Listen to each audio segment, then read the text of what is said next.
Une des conséquences de la croissance sur l'environnement est la pollution des eaux, ruinant ainsi des habitats naturels en plus de nuire au paysage. C'est l'eutrophisation. L'eutrophisation est le processus par lequel les eaux douces et marines littorales se retrouvent polluées à cause de molécules chimiques.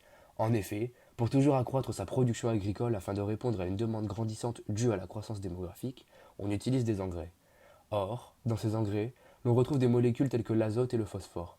Ces dernières étant trop abondantes dans l'engrais, ne se font pas absorber par la Terre en raison de leur charge atomique négative. Ainsi, ces molécules se retrouvent dans les nappes phréatiques, puis vont jusque dans les océans. On assiste ainsi à une prolifération des algues bien trop importante, ce qui asphyxie les poissons. La mort de ces derniers, de par la décomposition de corps organiques, contamine les oiseaux qui se nourrissent de poissons dans ces milieux, qui sont eux aussi touchés par les bactéries, et ce jusqu'au plus haut de la chaîne alimentaire. L'eutrophisation est alors soldée par une contamination conséquente des eaux, due aux bactéries qu'elle y amène, quant au traitement de l'eau pour l'utiliser.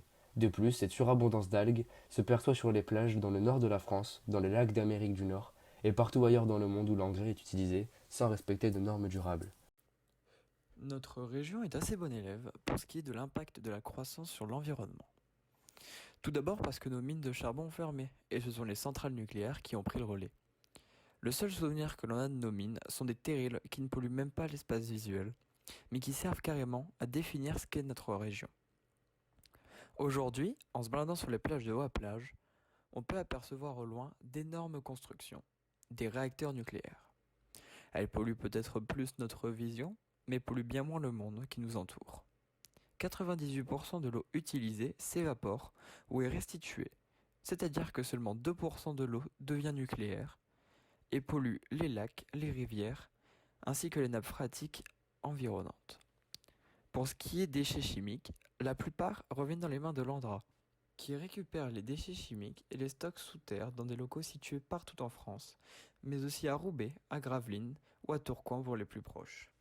Pour mieux comprendre ce qu'est l'Andra, je ne peux que vous conseiller la vidéo de Simon Puech, Comment préparer le futur, qui explique très bien sa fonction et ses recherches et développements pour les futures générations. À côté de ça, la pollution émise par des usines existe toujours. C'est à Dunkerque que l'une des plus grandes entreprises du monde a décidé de s'installer, l'usine Coca-Cola. Pourtant, même en étant une usine, elle reste très bonne élève, puisque de 2008 à 2013, l'usine a produit plus de 10 millions d'unités, c'est-à-dire des canettes et des bouteilles, mais tout en diminuant sa production d'énergie et sa consommation d'eau. Sa production d'énergie a baissé de 20% et sa consommation d'eau de 15%. Bien sûr, cela ne s'est pas fait tout seul, mais c'est à l'aide de leur investissement, que ce soit par la région, la ville, mais aussi par Coca-Cola Enterprise, que ces baisses ont pu apparaître.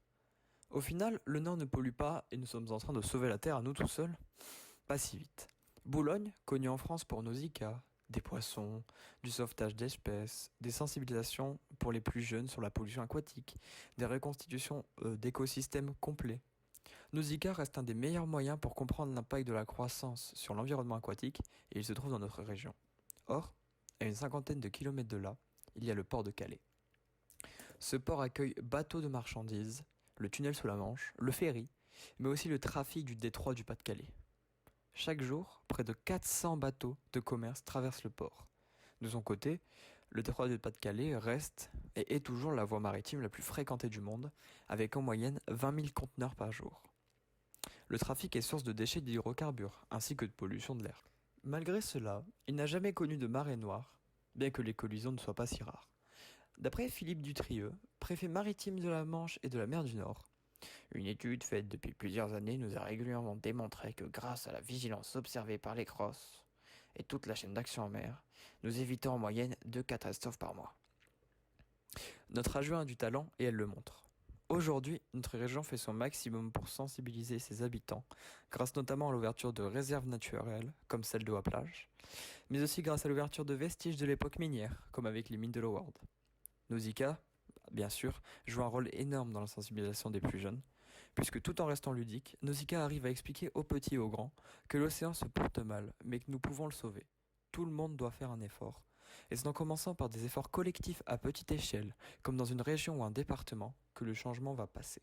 Au niveau national, elle peut faire baisser la productivité globale des entreprises en imposant des différentes réglementations comme des taxes par exemple, qui peuvent donc sur le court terme baisser la productivité de l'entreprise et donc baisser le PIB national. À cause des entreprises qui rejettent du gaz à effet de serre, celles-ci peuvent dérégler les températures d'un pays, ou tout simplement le climat en général, comme en France où en 1900, la température globale était de 0,6 degrés, alors qu'après les années 90, elle ne fait qu'augmenter pour atteindre presque 2 degrés en 2010. La pollution automobile, les substances rejetées par les usines ou encore les cultures agricoles peuvent avoir leur rôle à jouer dans la pollution des rivières, du milieu aquatique. Celle-ci est une cause majeure de mauvaise qualité pour un tiers des rivières françaises. Elle est modérée pour un autre tiers. Les fleuves et les rivières les plus exposés aux pollutions urbaines présentent une eutrophisation croissante. Elle peut aussi détruire des paysages qui sont inscrits dans la culture du pays, comme les forêts en France. En 2018, la France consommait 2,4 millions d'hectares par an. L'évaluation de l'impact environnemental de la croissance est délicate, notamment parce que cet impact est multidimensionnel. Émissions de gaz à effet de serre, épuisement des ressources naturelles non renouvelables, épuisement par surexploitation des ressources renouvelables, pollution chimique des sols et de l'eau, pollution de l'air, fragilisation des écosystèmes, couche d'ozone. Pour simplifier l'analyse, on utilisera un indicateur de pression humaine sur l'environnement, l'empreinte écologique. Cet indicateur, qui porte uniquement sur les ressources renouvelables, agrège certains de ces impacts. On peut calculer cette empreinte pour un seul individu comme pour l'ensemble de la population de la planète, et par grand poste de la consommation. Par exemple, la consommation alimentaire annuelle moyenne d'un Français exige 1,6 hectare dans le monde. Son empreinte totale est de 5,3 hectares. Pour un Américain, on obtient 9,7 hectares, record du monde. Comment évaluer l'impact de la croissance sur l'empreinte écologique d'un pays? Deux méthodes complémentaires sont possibles. Une première consiste à croiser pour une année donnée le niveau de produit intérieur brut, PIB par habitant, en parité de pouvoir d'achat, et l'empreinte écologique par habitant en hectares globaux. On obtient une très forte corrélation linéaire. L'empreinte augmente nettement avec le PIB par habitant. 5 000 $ de plus de PIB par habitant demandent environ 1 hectare de plus par personne. Or, quelle est l'empreinte par personne supportable par la planète aujourd'hui?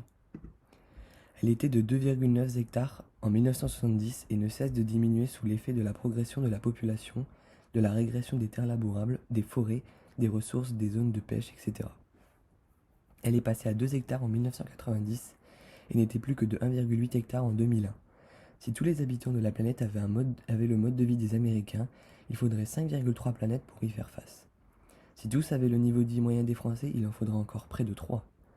Quant à l'ensemble de l'humanité, elle s'est mise vers 1980 à consommer, à rejeter davantage de ressources que ce que la planète peut régénérer. Nous en sommes aujourd'hui à 1,2 planètes. Une seconde méthode pour étudier l'impact de la croissance sur l'empreinte écologique consiste à raisonner au cours du temps. C'est très différent de la première méthode pour de nombreuses raisons. La population varie, tout comme les surfaces disponibles et leur bioproductivité. Et surtout, il est possible que les hommes inventent des façons de produire et de consommer moins prédatrices des ressources naturelles par unité produite et consommée, ce que l'on constate en moyenne. Ainsi, au cours du temps, l'empreinte écologique par personne augmente moins vite que le PIB par habitant.